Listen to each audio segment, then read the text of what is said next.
पांचवी प्रश्नावली में हम विविध प्रश्नावली के प्रश्नों को हल कर रहे थे और अब इस विविध प्रश्नावली के 4 प्रश्न और शेष हैं। तो आज की इस क्लास में हम इन शेष चारों प्रश्नों को कंप्लीट करेंगे और इसी के साथ ये प्रश्नावली भी हो जाएगी कंप्लीट। तो प्रश्न नंबर देखो 19, इसमें लिखा हुआ है साइन ए प्लस बी बराबर साइन ए कोस बी प्लस कोस ए साइन बी। इसका प्रयोग करते हुए हमें अवकलन के द्वारा कोसाइन के लिए योग का सूत्र ज्ञात करना है। मतलब हमें कोस ए प्लस बी का सूत्र ज्ञात करना है इसका अवकलन करके। तो कोस ए प्लस बी का सूत्र ज्ञात करने के लिए हम क्या करेंगे, यहाँ पर ए और जो बी है इनमें से हम किसी एक को चर मानेंगे और किसी एक को अचर मानेंगे। यहाँ पर हम ए और बी दोनों को चर मान करके भी प्रश्न को हल कर सकते हैं। अगर दोनों को चर मानकर हल करेंगे तो थोड़ा सा प्रश्न बड़ा हो जाएगा, इसलिए हम क्या करेंगे, ए को तो मान लेंगे चर और ए को मानेंगे अचर। तो यहाँ पर हम ए को तो मान लेते हैं चर, ए को तो मान लिया हमने चर और बी को मान लिया अचर। अब जिसको हमने चर माना है उसके सापेक्ष हम इसका कर देंगे अवकलन। तो ए के सापेक्ष अवकलन करने पर ए के सापेक्ष अवकलन करो तो साइन का अवकलन होगा कोस, कोण में जो दे रखा है उसको ऐसा कैसा लिखो। उसके बाद कर दो कोण का अवकलन, तो कोण में है ए का ए के सापेक्ष अवकलन होगा 1, बी अचर है, अचर का अवकलन हो जाएगा 0 बराबर बी अचर है तो कोस बी भी अचर हो जाएगा, तो अचर को रखो बाहर। अवकलन कर दो साइन ए का ए के सापेक्ष अवकलन होगा कोस ए प्लस बी अचर है तो अब साइन बी अचर हो जाएगा, तो साइन बी को बाहर को अवकलन कर दो कोस ए का अवकलन होगा ए के सापेक्ष माइनस का साइन ए। तो कोस ए प्लस बी बराबर कोस ए कोस बी प्लस, यहां पर देखो माइनस का चिन्ह आएगा, माइनस साइन ए साइन बी। ये आ गया कोस ए प्लस बी का सूत्र या कोसाइन के लिए योग का सूत्र। अगला प्रश्न देखो, इसमें लिखा हुआ है क्या एक ऐसे फलन का अस्तित्व है जो प्रत्येक बिंदु पर संतत हो किंतु 2 बिंदुओं पर अवकलनीय न हो। अपने उत्तर का औचित्य भी बताइए। मतलब हमें आगे हल करके भी बताना है। तो हमें बताना है कि ऐसे फलन का अस्तित्व है अथवा नहीं जो प्रत्येक बिंदु पर तो संतत हो लेकिन 2 बिंदुओं पर अवकलनीय नहीं हो। तो देखो ये जो मापांक फलन होता है ना, ये मापांक फलन अपने प्रांत के प्रत्येक बिंदु पर संतत होता है। प्रत्येक बिंदु पर क्या होता है, संतत होता है।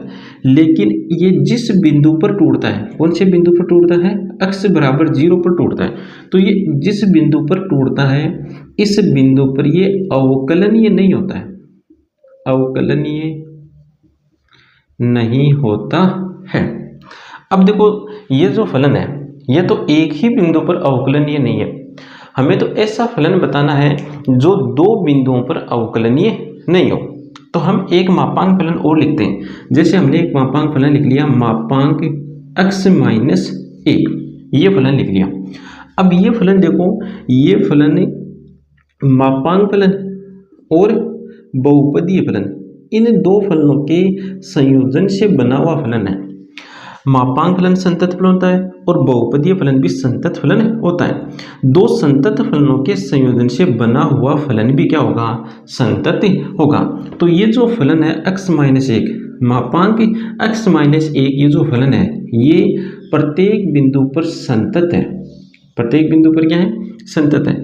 अब ये जो फलन है, अब देखो ये फलन कौन से बिंदु पर टूटेगा, तो ये टूटेगा x बराबर 1 पर। जिस बिंदु पर ये टूटेगा इस बिंदु पर ये अवकलनीय नहीं होगा।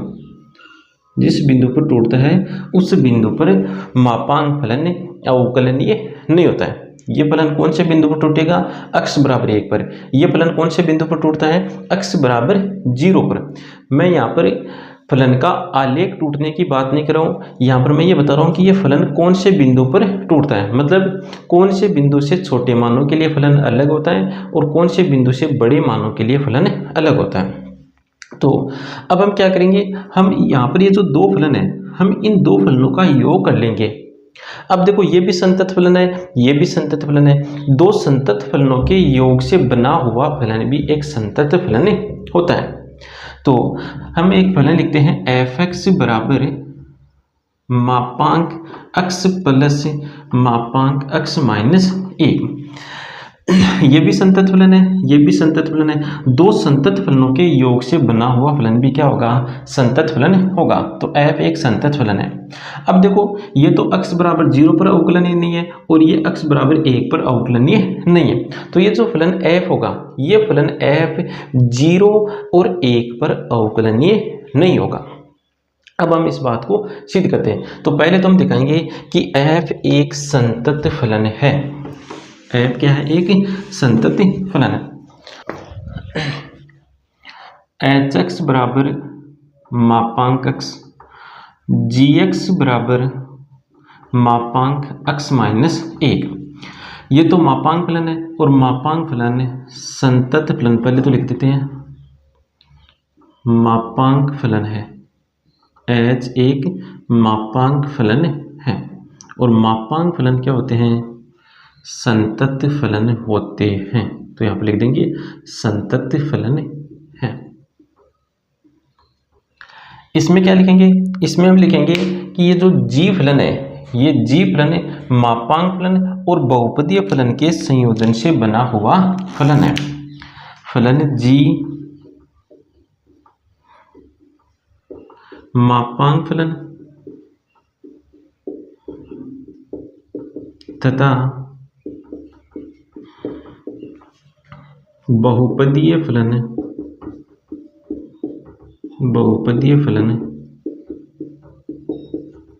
के संयोजन से बना हुआ फलन है। जी फलन किनके संयोजन से बना हुआ फलन है, मापांक फलन और बहुपदीय फलन के संयोजन से बना हुआ फलन है। मापांक फलन भी संतत फलन होता है, बहुपदीय फलन भी क्या होता है, संतत फलन होता है। और दो संतत फलनों के संयोजन से जो फलन बनता है वो भी एक संतत फलन होता है। तो ये जो जी फलन है, ये मापांक फलन और बहुपदीय फलनों के संयोजन से बना हुआ है, अतः जी एक संतत फलन है। जी एक संतत फलन है। ये जो फलन जी है, ये दो संतत फलनों के संयोजन से बना हुआ है, इस कारण जी भी क्या हो जाएगा, एक संतत फलन हो जाएगा। अब देखो एच भी संतत है और जी भी संतत है, तो दो संतत फलनों के योग से बना हुआ फलन भी क्या होता है, संतत फलन होता है। तो दो संतत फलनों के योग से बना फलन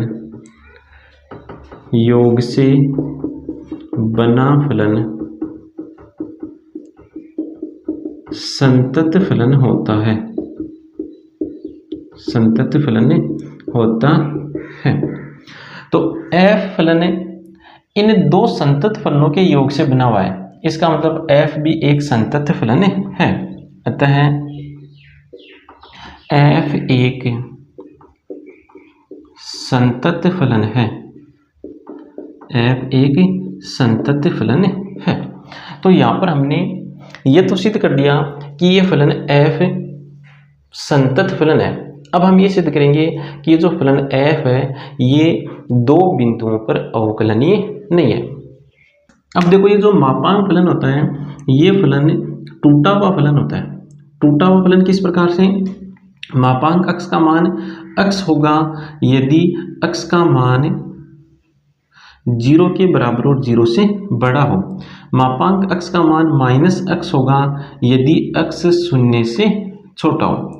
ये भी मापांक फलन है, इसको भी तोड़कर लिखूं तो मापांक x माइनस 1 बराबर इसका मान या तो प्लस का x माइनस 1 होगा, सॉरी यहाँ प्लस का x माइनस 1 होगा या माइनस का x माइनस 1 होगा।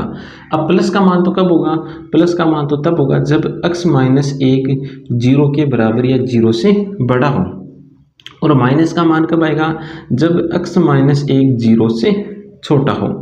इस समीकरण को हल करेंगे तो यहाँ पर बन जाएगा x ग्रेटर देन इक्वल 1 और यहाँ पर बनेगा x लेस देन इक्वल 1।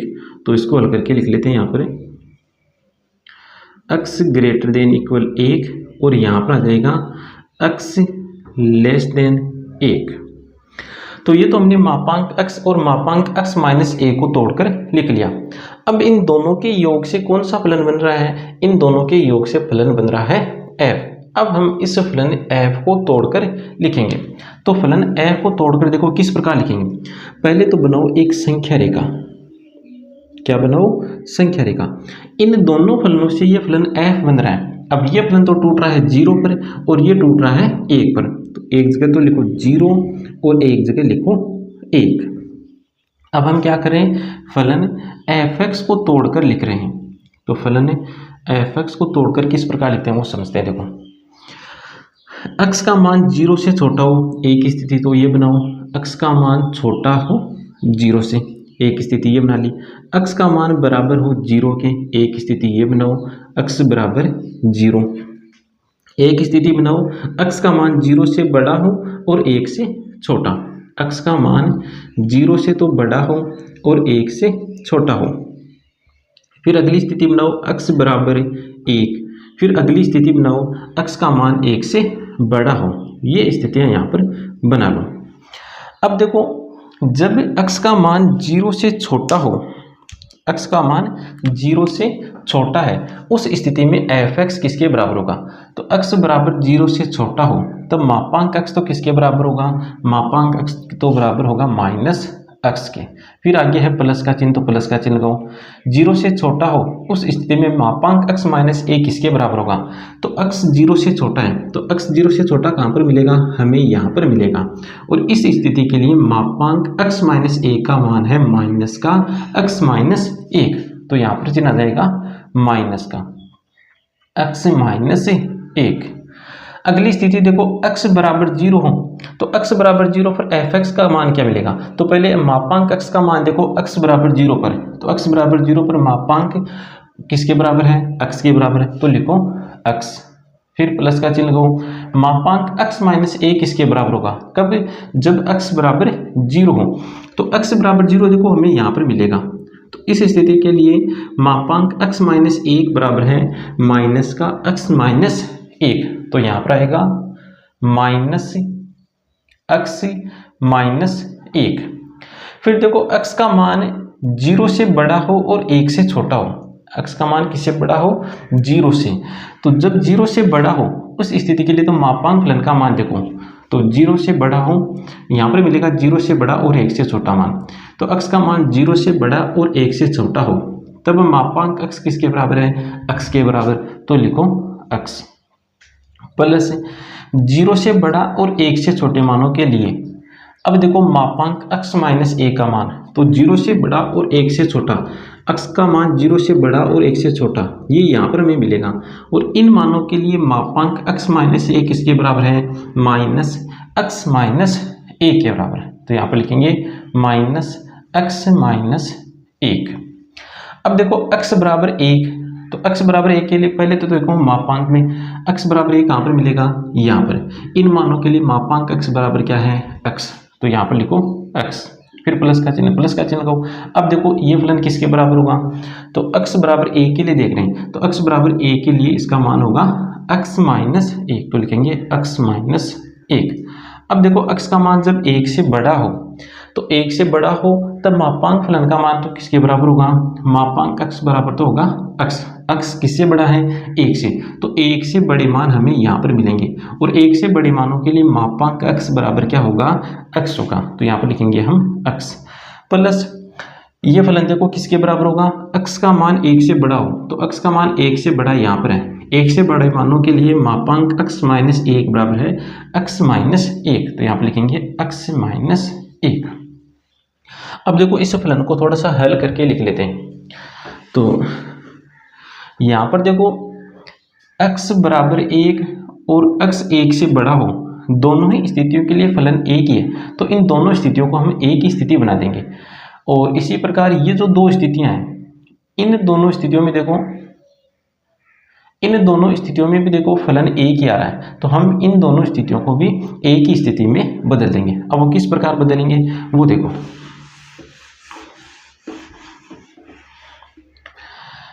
यहां पर लिख रहा हूं मैं f(x) बराबर,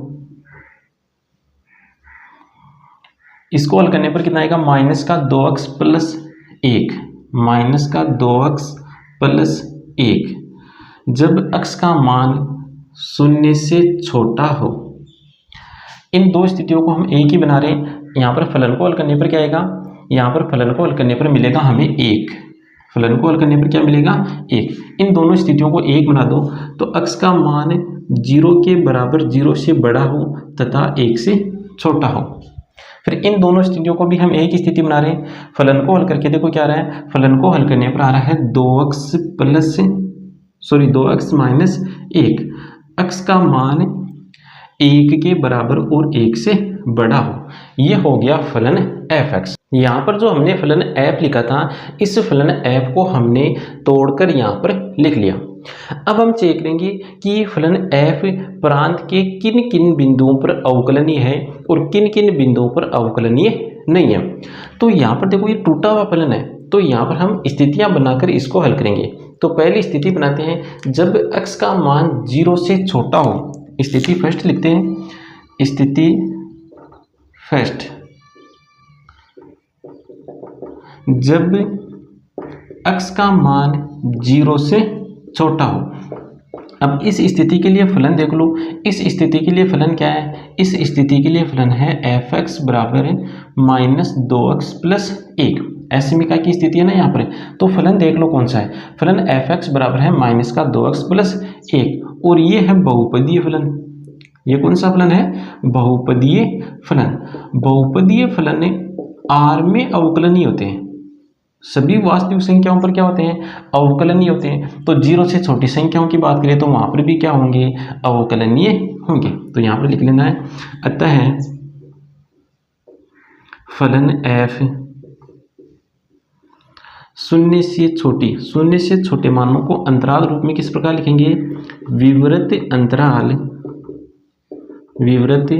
अंतराल माइनस अनंत कोमा 0 में अवकलनीय है। अगली स्थिति बनाओ, जब x का मान 0 से बड़ा और 1 से छोटा। स्थिति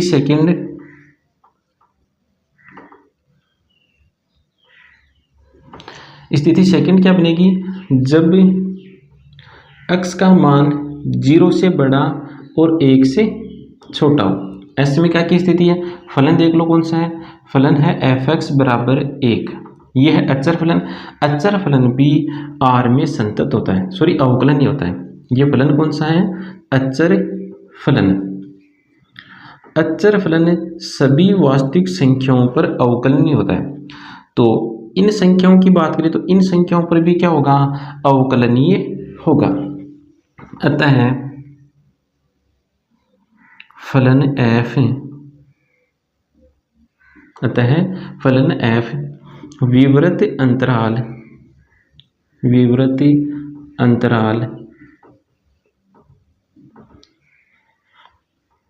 0,1 में अवकलनीय है। अगली स्थिति बनाओ। अगली स्थिति बनेगी जब x का मान 1 से बड़ा हो। स्थिति थर्ड,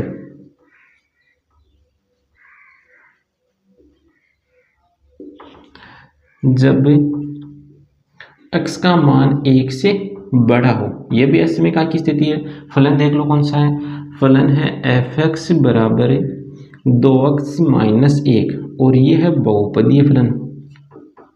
कौन सा फलन है? बहुपदीय फलन। बहुपदीय फलन है, इसका मतलब ये अवकलनीय होगा। अतः फलन f विवृत अंतराल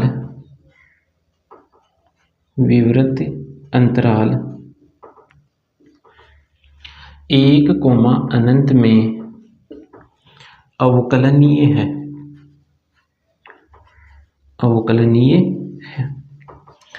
अगली स्थिति बनेगी बराबर की स्थितियां। तो अगली स्थिति बनाते हैं x बराबर 0 हो। स्थिति नंबर 4। स्थिति नंबर 4 में क्या आएगा? जब x बराबर 0 हो। बराबर की स्थिति बन गई। बराबर की स्थिति जब भी बन जाए हमें वहां पर बायां अवकलज और दायां अवकलज दोनों ज्ञात करने। तो पहले ज्ञात करते हैं बायां अवकलज LHD। इसमें आएगा limit x tending to 0 minus fx minus f0 बटा x माइनस 0। तो limit x tending to 0 minus का मतलब 0 से जरा सी छोटी संख्या है, और 0 से जरा सी छोटी संख्याओं के लिए फलन क्या है? 0 से छोटी संख्याओं के लिए फलन है माइनस का 2x प्लस 1 माइनस 0 पर फलन का मान। तो पहले तो देखो x बराबर 0 पर फलन क्या है? तो x बराबर 0 पर फलन है fx बराबर 1। अब 0 पर फलन का मान ज्ञात करने के लिए इस फलन में जहाँ जहाँ x दिख रहा है वहाँ पर रख दो 0। तो 0 रखने पर भी कितना आएगा? 1 ही आएगा बट्टा x। इसको हल करो आगे। तो limit x tending to 0 minus, यहाँ पर देखो 1 से a कैंसिल हो जाएगा, फिर x से x कैंसिल, तो यहाँ पर बचेगा माइनस का 2। ये है अचर फलन। अचर फलन की सीमा स्वयं अचर फलन ही होता है। तो बायां अवकलज तो आ गया माइनस का 2। अब ज्ञात कर लो दायां अवकलज RH/D। तो limit x tending to 0 plus fx minus f0 बट्टा x माइनस 0 बराबर limit x tending to 0 plus का मतलब 0 से जरा सी बड़ी संख्या है, तो 0 से जरा सी बड़ी संख्या हमें यहाँ पर मिलेंगी, और इनके लिए फलन है fx बराबर 1 माइनस f0। तो 0 पर फलन का मान हमें मिलेगा 1, अभी हल किया हमने, बट्टा x। तो ये बन गया 0 बट्टा x मतलब 0। तो limit x tending to 0 plus, और यहाँ पर आ गया 0 मतलब अचर फलन। अचर फलन की सीमा स्वयं अचर फलन ही होता है। तो यहाँ पर देखो LHD बराबर नहीं है RH/D के। बायां अवकलज बराबर नहीं है दाएं अवकलज के। इसका मतलब ये हुआ कि x बराबर 0 पर फलन f अवकलनीय नहीं है। x बराबर 0 पर फलन अवकलनीय नहीं है। अब एक स्थिति और बनेगी, और वो स्थिति है जब x बराबर 1 हो। तो पहले तो जगह बनाते हैं यहाँ पर।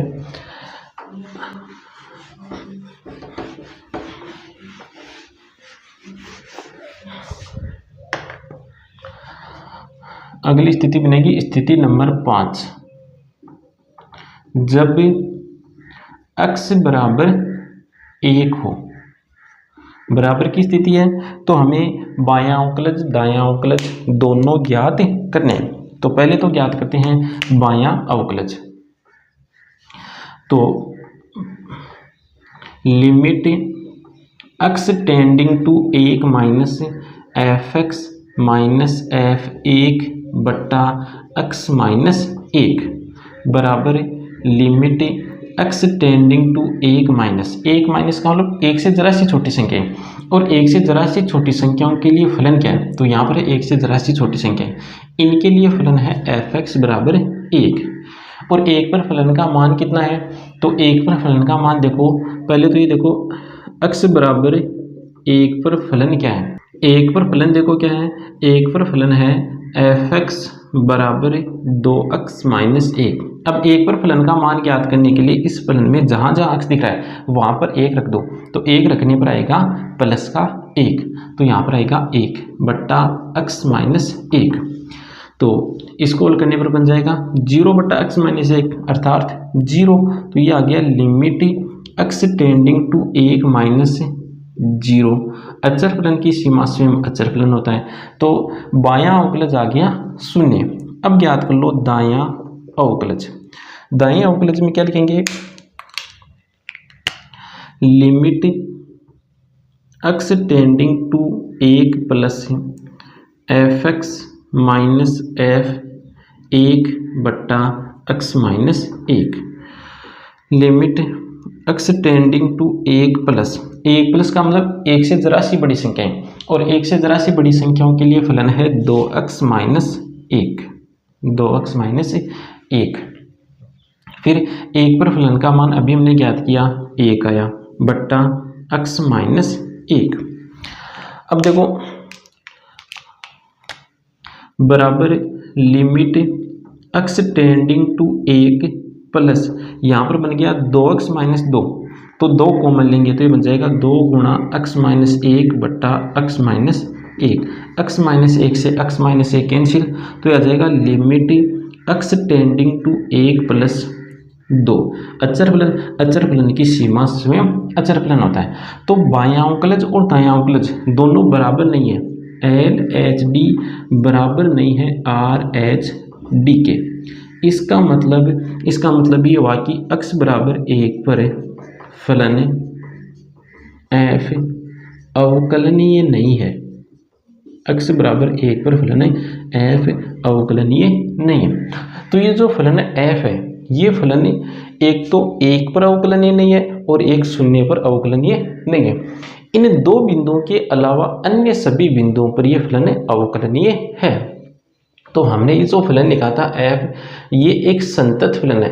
ये कैसा फलन है, ये एक संतत फलन है और दो बिंदुओं पर अवकलनीय नहीं है। कौन कौन से दो बिंदुओं पर अवकलनीय नहीं है, एक तो x बराबर 0 पर अवकलनीय नहीं है और एक x बराबर 1 पर अवकलनीय नहीं है।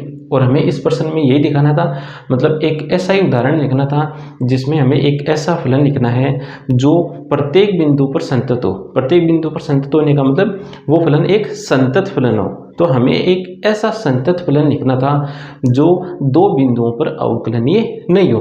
तो हमने ये फलन लिखा एफ एक्स बराबर मापांक x प्लस मापांक x माइनस 1।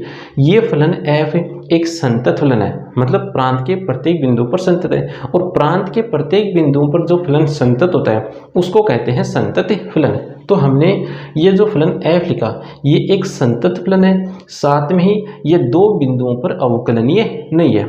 एक तो x बराबर 1 पर और एक x बराबर 0 पर अवकलनीय नहीं है, बाकी अन्य सभी बिंदुओं पर ये अवकलनीय है। अगला प्रश्न देखो, इस प्रश्न में हमें फलन के रूप में एक सारणी दे रखी है और हमें ये सिद्ध करना है, मतलब हमें y डैश ज्ञात करना है। इस सारणी का हमें अवकलन करना है। तो देखो सारणी का अवकलन किस प्रकार करते हैं, तो y बराबर ये सारणी की लिखी हुई है, इसको लिख दो समीकरण 1 और लिखो समीकरण 1 का x के सापेक्ष अवकलन करने पर।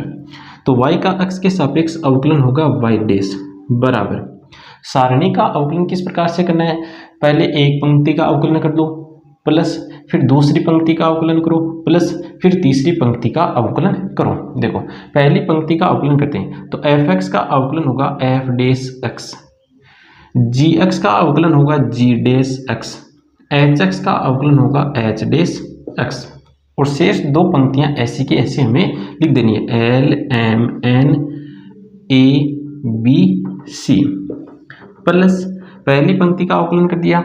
अब दूसरी पंक्ति का अवकलन करो, तो पहली पंक्ति और तीसरी पंक्ति हमें ऐसी की ऐसी लिख देनी है, F X G X H x. अब पहली पंक्ति ऐसी की ऐसी लिख दी, तीसरी पंक्ति भी ऐसी की ऐसी लिख दो, ए बी सी। दूसरी पंक्ति का अवकलन करो, तो एल एम एन यहाँ पर अचर है, अचर का अवकलन हो जाता है 0, तो इनका अवकलन हो गया 0 प्लस पहली पंक्ति का अवकलन यहाँ पर कर दिया, दूसरी पंक्ति का अवकलन यहाँ पर कर दिया। अब करेंगे हम तीसरी पंक्ति का अवकलन। तो पहली पंक्ति और दूसरी पंक्ति को हम ऐसा का ऐसा लिख लेते हैं, F X G X H X L M N. तीसरी पंक्ति में क्या है, ए बी सी अचर है, अचर का अवकलन होता है शून्य, तो इनका अवकलन हो जाएगा शून्य। अब देखो किसी भी सारणी में एक पंक्ति या एक स्तंभ के सभी अवयव शून्य हो तो उस सारणी का मान होता है शून्य। तो इस सारणी में एक पंक्ति के सभी अवयव शून्य, तो इस सारणी का मान हो गया शून्य। और इस सारणी के भी एक पंक्ति में सभी अवयव शून्य, तो इस सारणी का मान हो गया शून्य। तो y डैश बराबर आ जाएगा, y डैश बराबर सारणी के F dash X G dash X H dash X L M N A B C, और यही हमें सिद्ध करना है। अगला प्रश्न देखो, इसमें हमें फलन दे रखा है y बराबर e की power a cos inverse x, और ये कोस इनवर्स का प्रांत लिखा हुआ है यहाँ पर। अब हमें सिद्ध करना है 1 माइनस एक्स स्क्वायर गुना D two Y by D X square minus X D Y by D X minus A square Y बराबर 0। तो यहाँ पर देखो हमें D two Y by D X square और D Y by D X ज्ञात करना है। तो फलन हमें क्या दे रखा है, फलन दे रखा है y बराबर e की power a cos inverse x। ये जो फलन हमें दे रखा है, इस फलन का हम लेंगे log। तो पहले लिखो log लेने पर देखो क्या मिलेगा, log लेने पर मिल जाएगा log y बराबर log e की power a cos inverse x। देखो यहाँ पर ये जो लिखा हुआ है e की power a cos inverse x, ये एक धनात्मक संख्या है। कैसी संख्या है, धनात्मक संख्या। e जो होता है, e धनात्मक संख्या है, मतलब आधार धनात्मक संख्या है। अब घात किसी भी संख्या हो, आधार धनात्मक है, घात कोई भी वास्तविक संख्या हो, उसका मान हमें क्या मिलेगा, एक धनात्मक मान ही मिलेगा। तो मतलब ये धनात्मक संख्या है, धनात्मक संख्या है तो हम इसका log ले सकते हैं। तो यहाँ पर हमने log लेकर लिख लिया। तो log में क्या होता है, log में जो फलन लिखा हुआ होता है उस फलन की जो घात होती है वो घात आती है log के गुणा में। तो ये बन जाएगा log y बराबर a cos inverse x log e। अब देखो यहाँ पर log का आधार लिखा हुआ नहीं है, नहीं लिखा हुआ मतलब इनका आधार कितना है, e है। जब आधार और ये फलन समान हो जाए तब log का मान होता है 1, log का मान कितना हो जाएगा 1। तो log y बराबर आ गया a कोस इनवर्स x। अब हम कर देंगे इसका x के सापेक्ष अवकलन। तो लिखो x के सापेक्ष अवकलन करने पर log y का x के सापेक्ष अवकलन होगा 1/y dy by D x बराबर माइनस a बटा रूट 1 माइनस एक्स स्क्वायर। अब फिर से इसका हम x के सापेक्ष अवकलन करते हैं। x के सापेक्ष अवकलन करने पर, x के सापेक्ष अवकलन करो तो एक बार तो 1/y को ऐसा कैसा रखो, अवकलन कर लो dy बाई डी एक्स का, तो इसका अवकलन हो जाएगा d2y by D X square plus अब dy बाई डी एक्स को तो ऐसा कैसा रखो, अवकलन कर दो 1/y का, 1/y का अवकलन होगा माइनस का 1/y square dy by D x बराबर, इसका अवकलन हो गया। अब अवकलन करो इसका, तो रूट 1 माइनस एक्स स्क्वायर को ऊपर लेकर आओ तो ये बन जाएगा 1 माइनस एक्स स्क्वायर की होल घात माइनस 1/2। तो माइनस 1 को तो बाहर रखो, इसका अवकलन करो। तो पहले घात का अवकलन करते हैं, तो आएगा माइनस का 1/2 1 माइनस एक्स स्क्वायर की घात माइनस 3/2। ये तो घात का अवकलन हो गया। अब आधार का अवकलन करो, आधार का अवकलन होगा माइनस का 2x। अब इसको हल करके लिखो वापस, तो ये आ जाएगा 1/y d2y by D X square minus 1/y square D Y by D X का होल स्क्वायर बराबर, यहाँ पर देखो ये माइनस माइनस प्लस बन जाएगा तो चिन्ह माइनस का रहेगा, माइनस का ए, 2 से 2 कैंसिल तो बन गया x बट्टा 1 माइनस एक्स स्क्वायर की होल घात 3/2। अब यहाँ से ज्ञात कर लो d2y by D X square का मान, तो यहाँ से आ जाएगा देखो d2y by D X square बराबर माइनस का ax बट्टा 1 माइनस एक्स स्क्वायर की होल घात 3/2 माइनस, ये देखो माइनस का पद है, इसका पक्षांतरण करेंगे तो ये बनेगा प्लस का 1 बट्टा Y square D Y by D X का होल स्क्वायर। अब देखो ये गुणा में भी 1 बट्टा वाई है तो वाई भाग में पक्षांतरण करेंगे तो गुणा में आएगा, तो यहाँ पर वाई आ जाएगा और यहाँ से वाई की घात 1 हो जाएगी कम, तो ये आ गया d2y by D X square. और यहाँ से ज्ञात कर लो dy बाई डी एक्स, तो dy बाई डी एक्स क्या आएगा, देखो यहाँ से dy बाई डी एक्स बराबर आएगा माइनस का ए वाई बट्टा रूट 1 माइनस एक्स स्क्वायर। अब ये जो हमें सिद्ध करना है इसका बायां पक्ष ले लो, कौन सा पक्ष, बायां पक्ष। बाएं पक्ष में क्या लिखा हुआ है, 1 minus X square d2y by D X square minus X dy by D X minus A square Y. तो 1 माइनस एक्स स्क्वायर गुणा किससे होगा, d2y by D X square से, इससे गुणा होगा, तो इससे गुणा होगा तो देखो क्या बनेगा, पहले इससे गुणा करते हैं तो यहाँ पर एक घात कम होगी तो यहाँ पर बन जाएगा माइनस का ए एक्स वाई बट्टा 1 माइनस एक्स स्क्वायर की घात 1/2।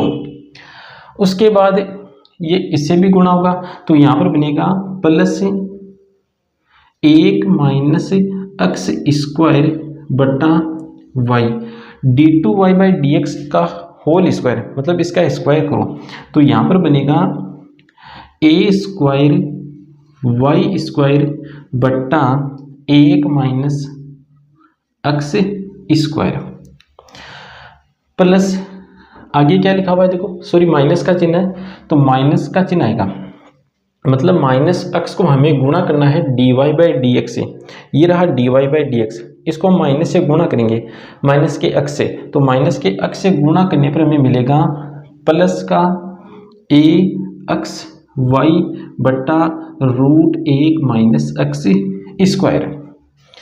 उसके बाद माइनस का ए स्क्वायर वाई।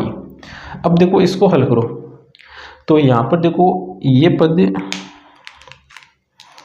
पद तो हो गया इससे कैंसिल, उसके बाद यहाँ पर देखो 1 माइनस एक्स स्क्वायर इससे कैंसिल, फिर ये y यहाँ से एक घात कम कर देगा तो यहाँ पर बचेगा ए स्क्वायर वाई और आगे लिखा हुआ है माइनस का ए स्क्वायर वाई, ये दोनों हो गए कैंसिल तो आ गया 0, अर्थात किसके बराबर आ गया, ये RHS के बराबर आ गया और यही हमें सिद्ध करना है। और इसी प्रश्न के साथ प्रश्नावली 5वीं कंप्लीट होती है।